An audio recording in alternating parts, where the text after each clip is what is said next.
Hey guys, how's it going? It's your captain, Yeehaw Yadam, and for today's video, we're going to do something real special. I have a buddy of mine who just opened up a game store here in South Miami, so we're going to go ahead and support him. And in the spirit of opening up a game store, he went ahead and threw a one-piece tournament. So you already know we got to go support the homies while making sure that we have fun at the tournament. So we're going back to the locals vlog. We're going to go check out Game and Trade in Cutler Bay, and let's see how this tournament goes. Let's go.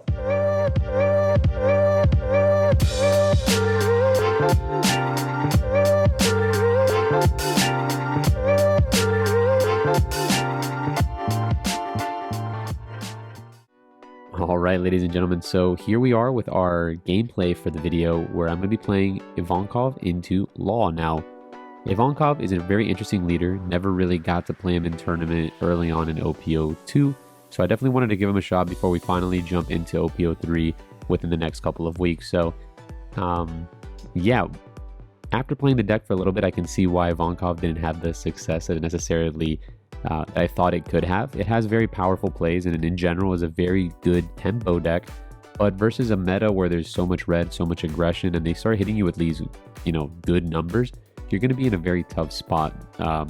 In this tournament, I ended up going 2-2, losing to both Luffy's both times. Unfortunately, the deck seems to have a big issue when it gets hit by 7 pretty consistently. Not only that, but the fact that you're a two-hander, right? So at the end of the day, when you go down and use Ivankov's effect to double draw at the end of the step, only having 2 cards in hand means that you can defend a 7, and that's about it. And that's kind of what really happened. My opponents really abused that over and over again. So that is definitely one of the faults with the deck. But what are the good upsides to this deck? I will show you in this video. So my opponent opts to go first as Law, which I don't believe is as a naturally good matchup for Ivankov, as they can clear our big creatures the moment that we turn them sideways with just an Otama.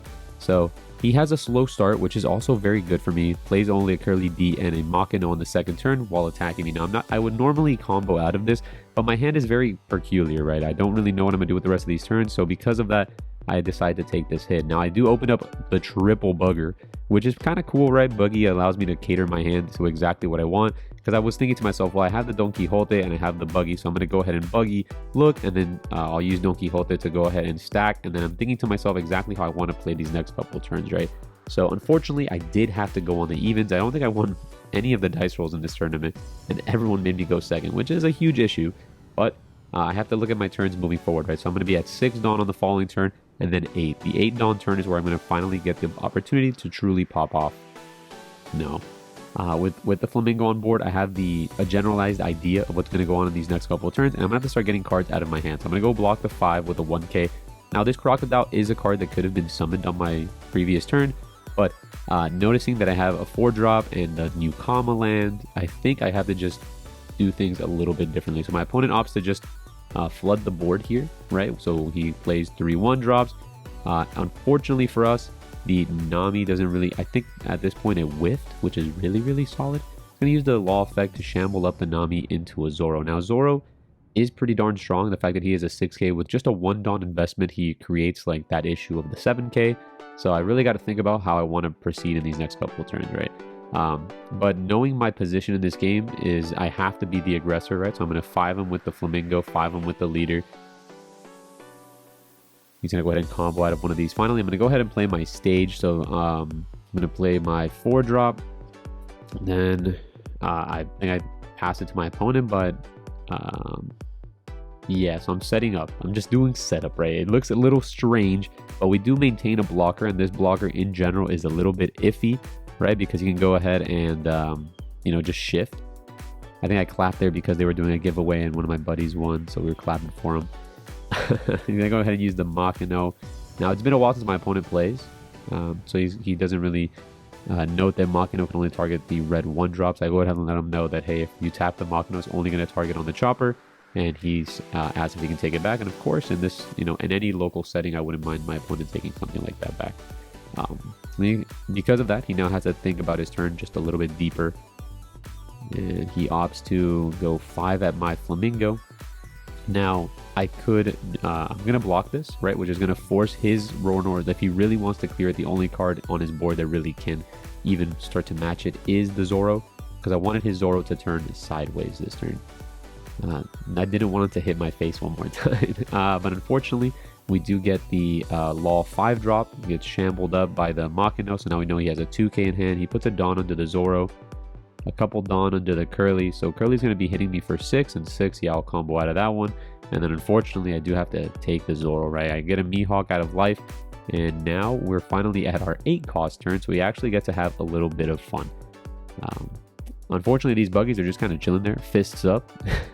Just kind of, they're really powering me up at this point in time, allowing me to just do weird little trades. So let's see. There is a couple things that I can do, but it seems like the only way that I can deal with this Zoro is by bouncing it with my Luffy, right? That just seems to be the only way that I can truly trigger the most amount of value for it. So I'm going to go ahead and 6 onto the Zoro, which will probably proc a block or a card in hand. It takes the block, which is absolutely fine for me. And I'm thinking about if I want to swing it in, and I do opt to swing it in, remove the Curly D.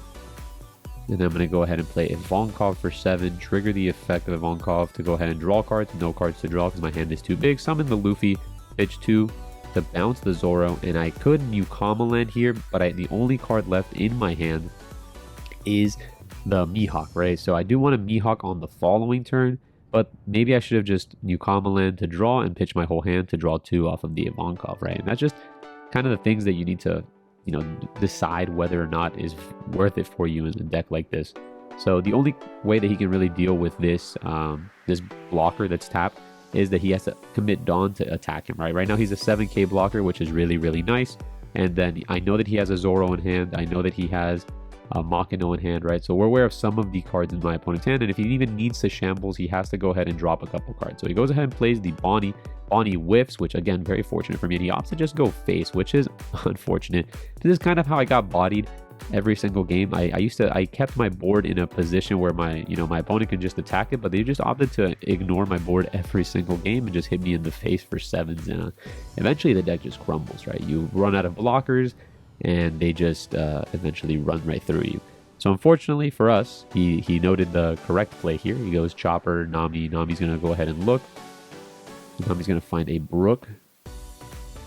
And honestly, this is kind of what we needed. We needed a couple just whiff turns on my opponent back to back. He's going to go ahead and shamble the Nami for the Zoro, and he was able to rebuild here. Now, he did rebuild onto a board where I have now like this humongous, like I just have a full board of big-bodied creatures. So I'm going to go and start. Finally, my Buggies can interact with something, and Buggy slayed the Bonnie, which is already good enough for Buggy. I'll take that from him.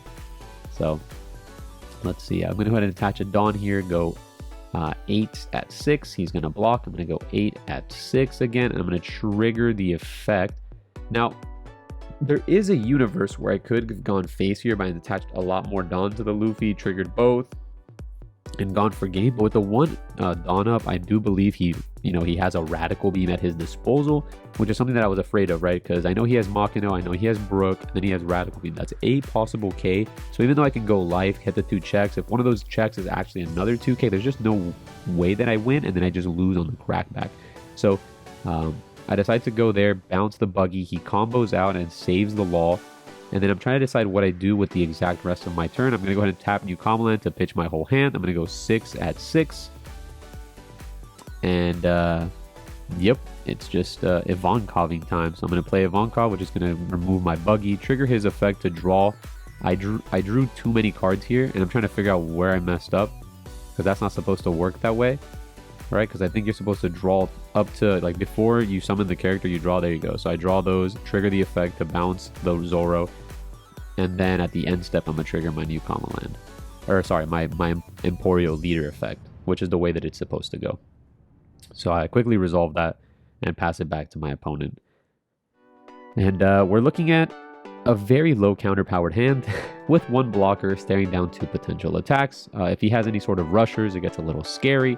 And I do make a little bit of a misplay here. So I was able to run a lot of the cards out of his hand there, right? I was able to get the Radical Beam, a 2k, all the blockers, and we're entering the late stage of the game right now. I have a board of full 7ks and a leader and a very low hand size. So can we get there, right? The game probably has maybe 1 to 2 more turns left in it, and now the only thing we can do is just try to close it out.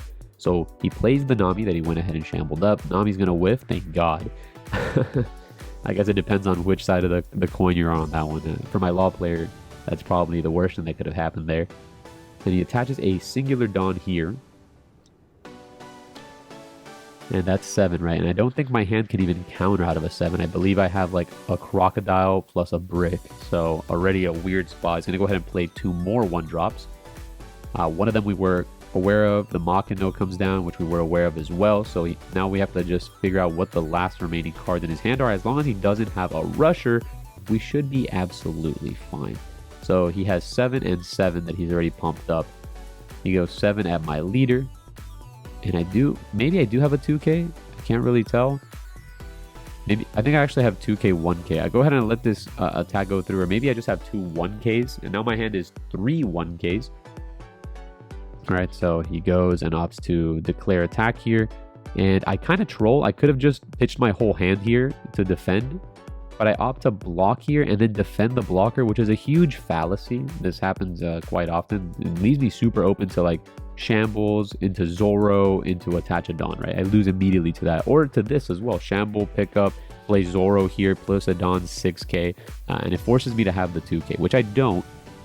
So that's kind of troll on my end, but that's why sometimes you can look back at these games and you can be like, okay, I see where I could have, potentially lost. And he keeps a Dawn up, which is terrifying, right? Because I don't think I can even push through Radical Beam plus triple blocker. So we'll have to see exactly what happens here. So I noticed to myself, well, I can defend next turn. I'm going to go ahead and swing with this Luffy, trigger a double strike to bounce, right? So this Luffy's going to go ahead and remove both blockers off the board, which is nice. He only has 1 more blocker. I know what 2 of the cards in his hand are. And one of them is a 2K, one of them is a blank, and the other one is a blank, right? So he needs that last final card to be an active counter-powered card. That's why I just hit him with a 7 to give me both cards. I go ahead, and now that he hit me with the 7, I go 9. And the rest of these attacks are just going to be 9ers, right? Just because of that 1 Dawn up, he forces me to go at this weird threshold. He has 2 2Ks, a blocker. I mean, he has a bunch of like cards here that could, in theory, get you there. He takes this hit as well. Man, another 2K. I go ahead with another 9. And I have 2 more 9s in me. So he's going to go ahead and pitch 2 2Ks and a 1K. And then I know that he's back down to 3 cards in hand. One of them is a blocker, right? So it has to be Radical Beam plus a card here. And I know one of them is Makino. So the last remaining card in his hand has to be an imaginary Radical Beam for me to lose this game. And I think to myself, well, I can't beat Radical Beam, so I just go 9 again. And I believe with this 9 he blocks. And it's troll, right? Because I should know that last card in hand is a Zoro. So it's Zoro, Makino, blocker. I should have full information. And then with a 9, I get there. Places Jonathan, 5th place is the ball, 6th place is Sergio, Bro, 7th is don't tell me I bubbled, bro. 8th is Mateo. I suck! Let's go!